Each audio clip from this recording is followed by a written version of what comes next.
with the name of Almighty God, the gracious, the compassionate,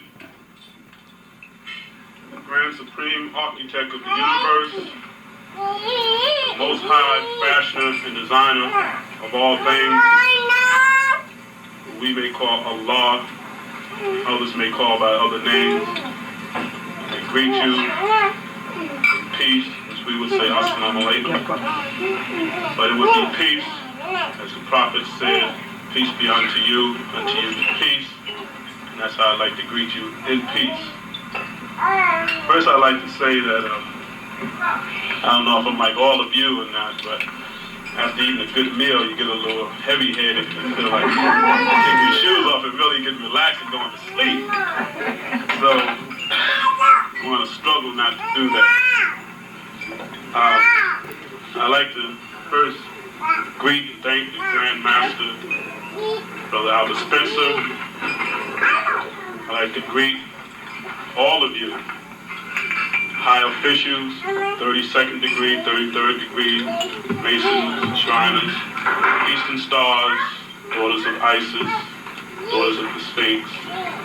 Many of you grand and wonderful people. I'd like to thank you for the opportunity to speak to you for a few moments here at your banquet. And I'd like to say you all are so very, very nice. And I'm honored to be a part of your program. I'd like to read something, first of all, that I've made a note of, and that is concerning the importance of unity and knowledge. I say knowledge and understanding are essential for human progress. Respect for the sacred rights of all human beings to freedom of worship, freedom of speech is a vital factor in establishing unity. Although we don't have to unite physically all in one place, the most important unity is unity of purpose.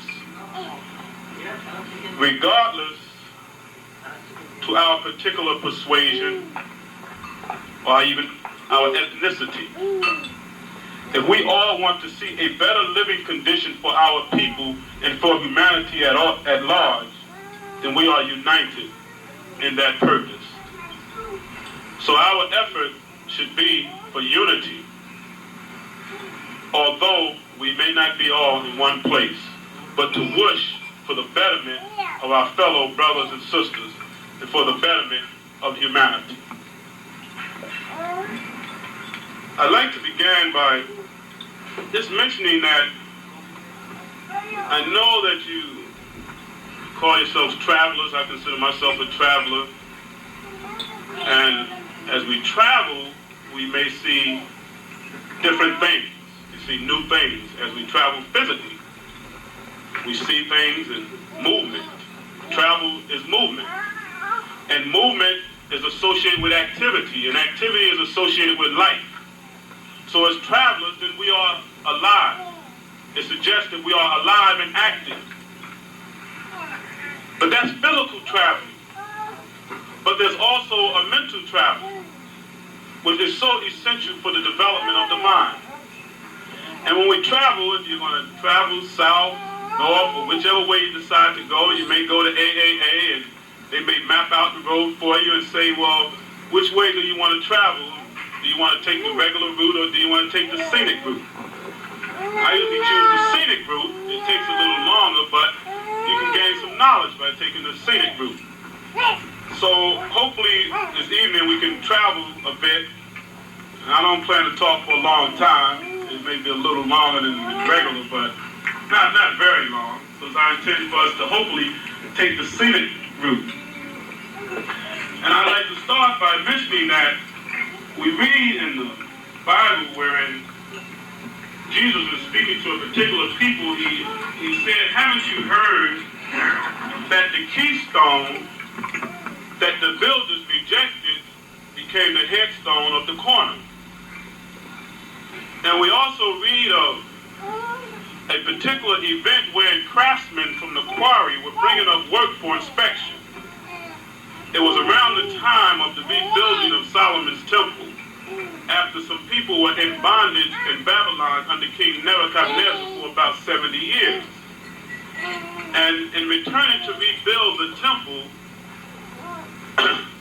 the workers would go and get their stone from the quarry, and they would bring it up to the craftsmen, and they would knock, etc. And they say, who comes there? They say, workmen from the quarry would work for inspection, and they tell us of some men who presented their stone. 3 men in particular.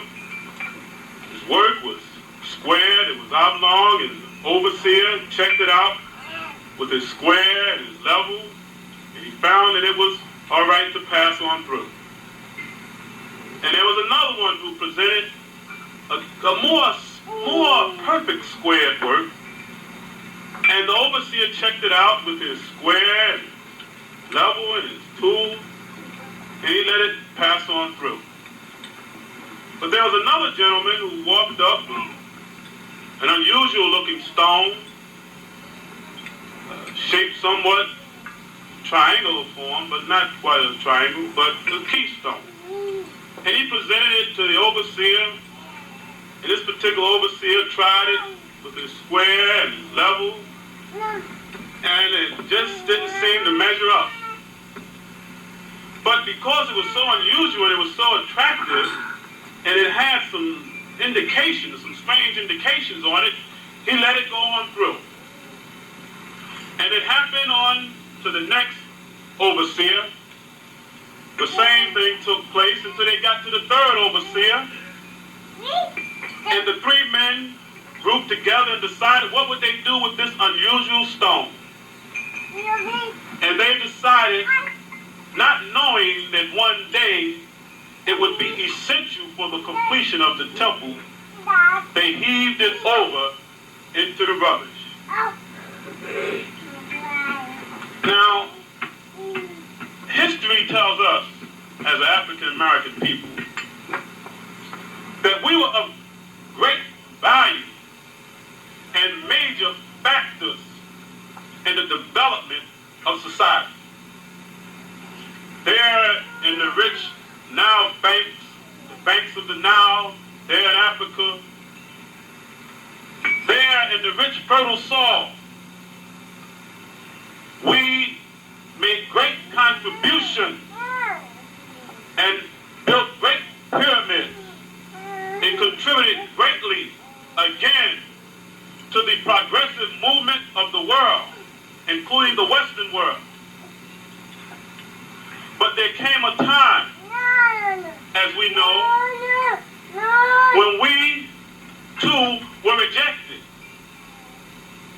We approached here in America the political arena.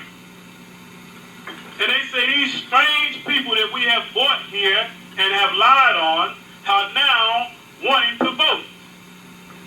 But they rejected us from the political arena until it came a point where they had to pass legislation to allow us to vote.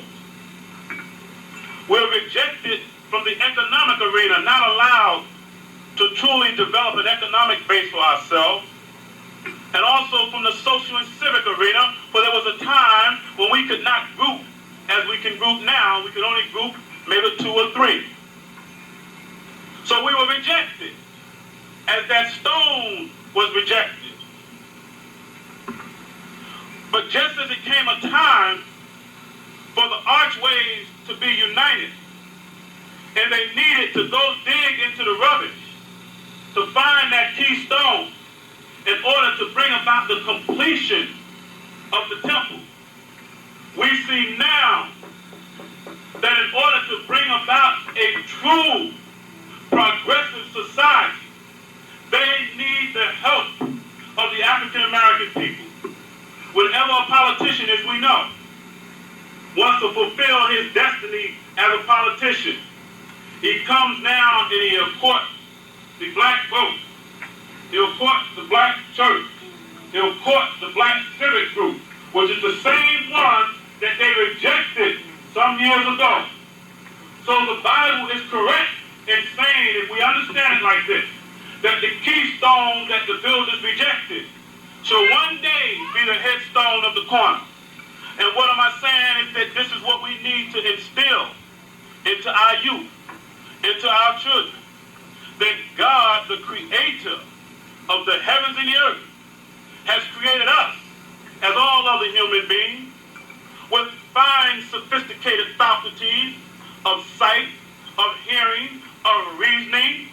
And he has created us with a great destiny for the advancement of humanity. And that we are not only to be hewers of wood and tollers of water for other people, but that we have a great destiny. And these are the kinds of things that we need to instill in our youth, and that we need to encourage them to come into. I wanted to start out with that because I think that was very, very important when we talk about self-identity and self-worth. To understand that we have a sacred, God-given right to get involved economically, politically, socially. We have a God-given right to fight the drugs in our community because we have a right to life. We talk about the right to life movement in relations to abortion, but the right to life movement in relationship to drugs, the right to life to maintain the life that is already here is most essential, and that is a God-given right. And you brothers and sisters, those who walk in the light, who have seen the light, who have light, who are sons of light, we have an obligation to share that light and take on the responsibility of sharing that light and perpetuating goodness in the community. I like to say to you, sisters, Eastern Star, that it says that at the birth of Jesus, there was a star that was shining, twinkling, somewhere there in the east. And it said that some men came with some gifts, and different types of gifts. But if we reflect on the star, we will see that the star itself is associated with a baby. It is associated with smallness or youthfulness. For as we look to the heavens, we see the star, and it appears as the smallest light. We have the moon, which is beautiful and big, full, so peaceful. And we see the sun, which is biggest of all. But when we look at the star, it appears so small. And this particular individual, Jesus, was born there in a manger, and he was small. He was just a baby. And there we saw a star. And we know of the five-pointed star, which may allude to our five senses. Or it may also allude to 5 steps, which they have in Solomon's temple, and some other things. We know the 5 women of the Old Testament are very important in your order. We know that you can be a mother, a daughter, a sister, a niece, and an aunt. And when we study in the study of architect, there's 5 orders of architect. We also see that there are 5 books. When we study our religion, that the first revelation that was revealed were 5 ayats. And we know, brothers, of the 5 points of fellowship. We also are aware when we study organizational behavior and group dynamics of Maslow's hierarchy of need, there was basically 5 developmental stages there. And we can go on and on and on, because I do believe that Jesus fed the multitude with 2 loaves of bread and 5 pieces of fish. So we find the important place in the 5. But I want to stay with the star because the star appears very small, but it is a light. So then it represents enlightenment, the beginning of our enlightenment. There's many stars, so you may say a youngster has many bright ideas. So he has many stars, many lights. So from the stars, we see there's an obligation now to be enlightened. And I'm going to keep going because I want to say to the good sisters here, when we talk about Isis, the daughter of Isis, we see in Isis an unyielding commitment and dedication to family life. We see a commitment on her part to search throughout Egypt to find all of the 14 pieces of her spouse. That's mythology in Egypt, but we can apply it today. That we should have an unyielding and undying commitment to establish unity. For Osiris, who was typified by the sun, they say that his brother, Typhoon, out of jealousy, he plotted to steal the kingdom. And he put his brother, he played a game, a trick, and had him to be placed in a chest. And he cast the chest down the river. But it was retrieved by Isis. And then once again, they took Osiris and they cut him up into 14 pieces and scattered them throughout the land. That sounds like division to me. That's divide and conquer tactics. And we can relate to that because we have been divided and conquered and scattered throughout America. You have the Catholics, you have the Methodists, you have the Baptists, you have the Muslim, you have the Jew, you have this, you have that, all divided up and scattered throughout. But who will have the zest and the zeal of Isis to bring it all together again? I believe that the universal order of the brotherhood of masonry here and the sisters, the Eastern Stars, and others, I believe you have that commitment. I have that commitment. If we have been all divided up, what we should strive for is to bring it together. And it says that she found all of the pieces except one. The phallus, the generative organ. And that's what we need to do. But she could not find it, so she came up with a substitute. Realizing the importance now of the regeneration of life.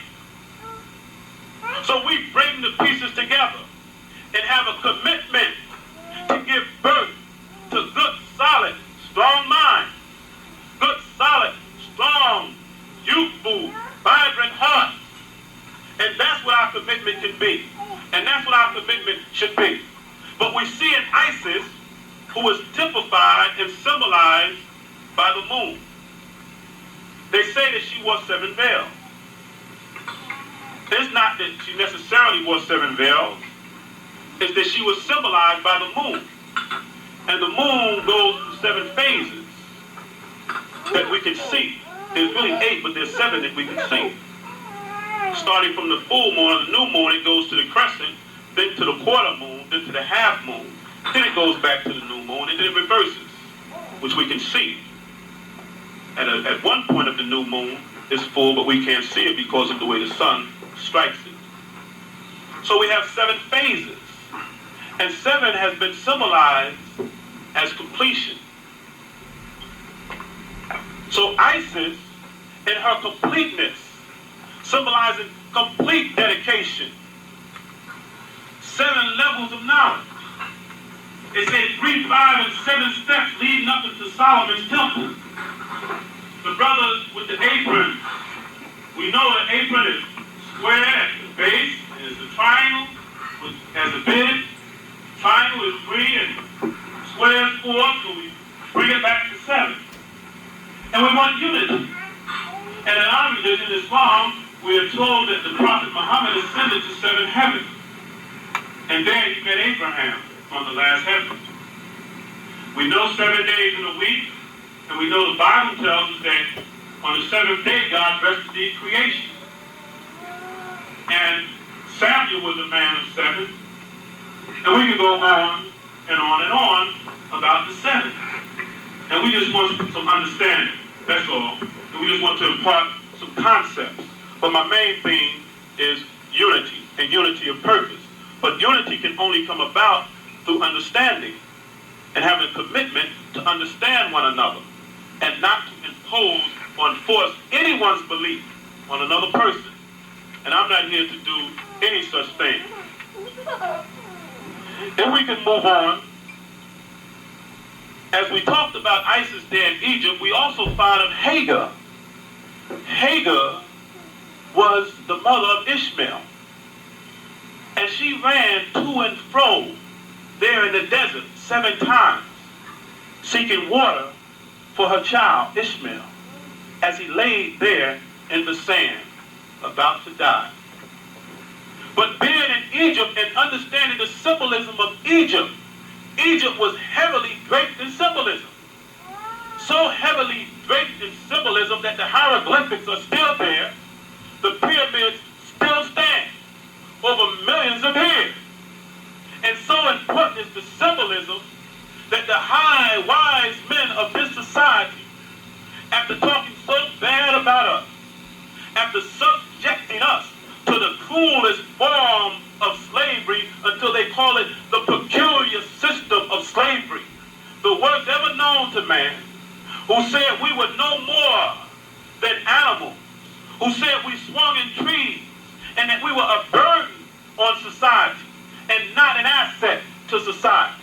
The same society that said that about us now, informing their system, they took their currency, the American dollar bill.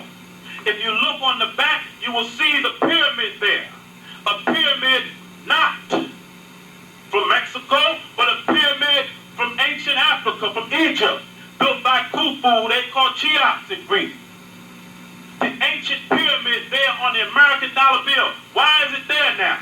If we made no contribution to America, if we made no contribution to the world, why would we put it on this currency that travels perhaps through the hands of more people than any other currency?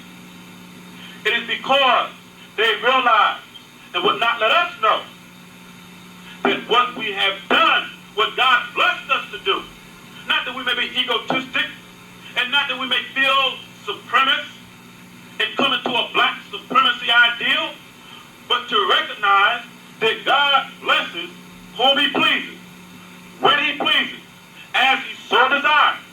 And we know that Satan from the onset challenged God's word, challenged God's prophets, challenged God's men. Whatever God would do, Satan would attempt to undo it from the very beginning. And if God said we were created on a high plane, and he said that we too were to be the crown of creation, and that we too had a responsibility to cultivate the land, a responsibility to establish governmental order, a responsibility to take care of our family. And then if someone else comes along now and breaks up the family, comes along and enslaves the man, rape and ravishes women, then he is going against the very plan of God. For God is the one who has established that. And again, as we bring the attention here to responsibility, brothers and sisters who walk in the light, fellow travelers, master builders, yes, we have a responsibility to build. A responsibility to build strong family structures, strong institutions for ourselves and our families. And we see that commitment in a short while, without going on and on and on. We see that in the zeal of Isis. And we see that commitment in Hagar, who was there in Egypt seeking water. And when she went out to the hills, Safa and Marwa, she found no water. But when she came back, she found the water coming up under the heel of her baby, which should let us know that the destiny and the answer is not out there.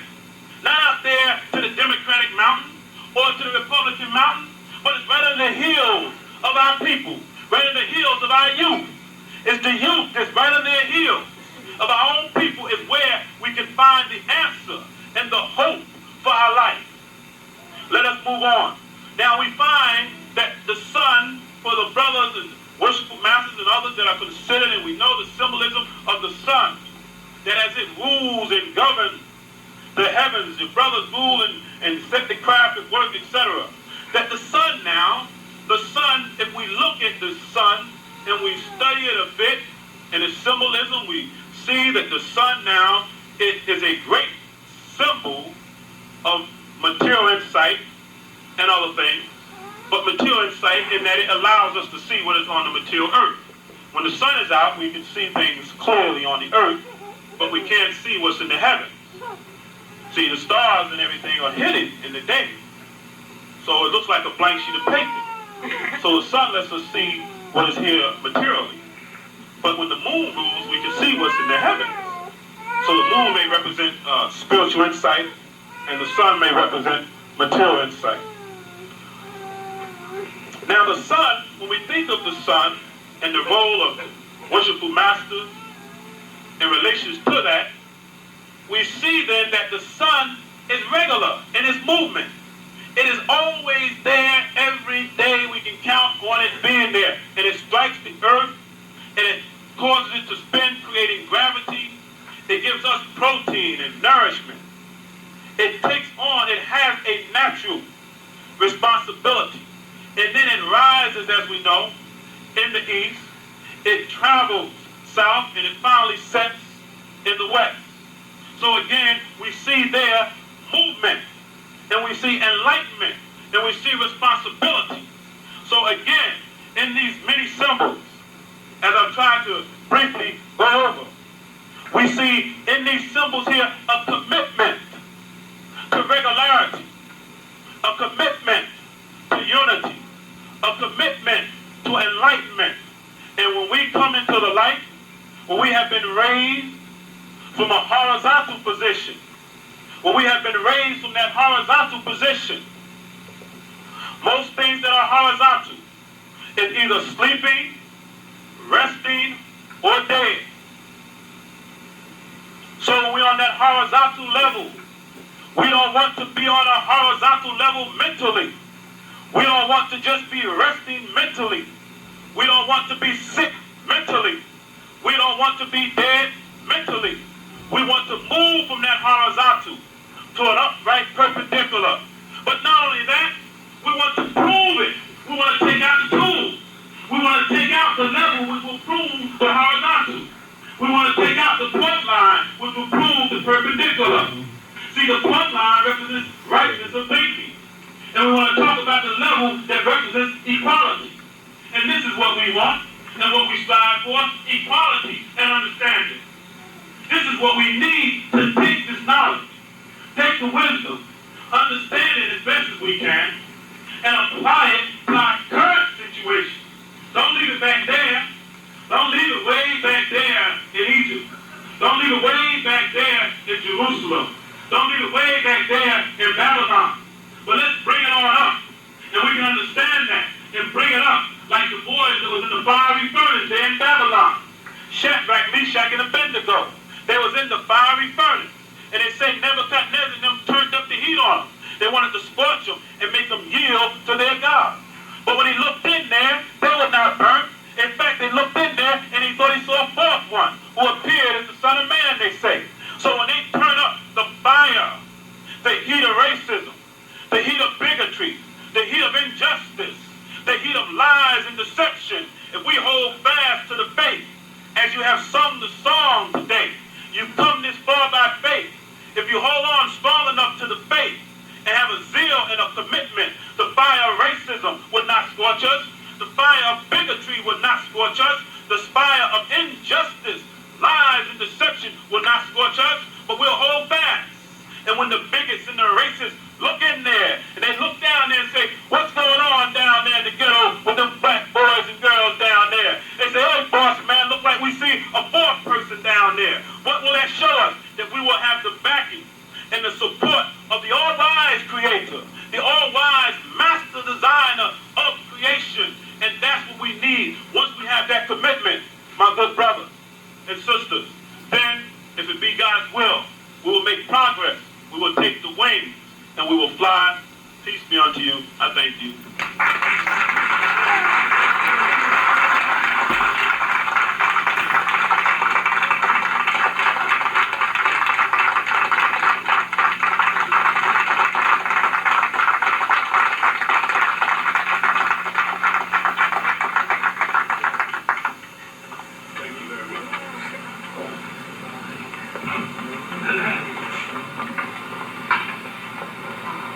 that was a very moving speech. I'm impressed. There's a lot of knowledge in that man's words. Oh, yes. Okay, at this present time, I'd like the introduction of our Grand Matron, Daughter Dolores. To our Master of Ceremony, Brother Bert, to Brother El-Amin in his beautiful speech, to all the men and present to our others, Daughter Maddie Hawkins, past Grand Matron of Headstone Grand Chapter in New Jersey.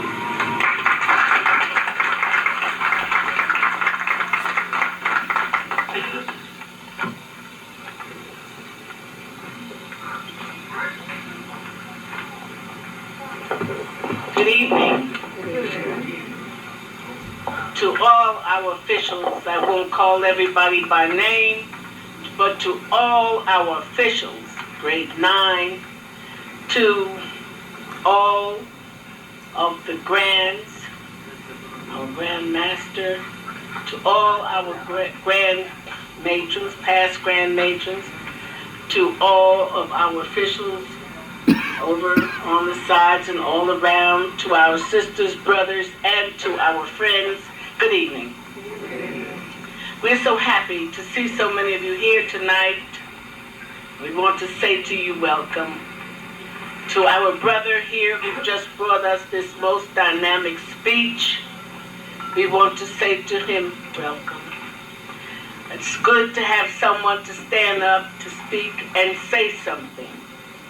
And I am sure that those of us that are here tonight learned something from what the brother just said. If you didn't, I did. We're so happy. I'm not going to stand before you a long time because you know people get tired when you stand too long. But we want to just say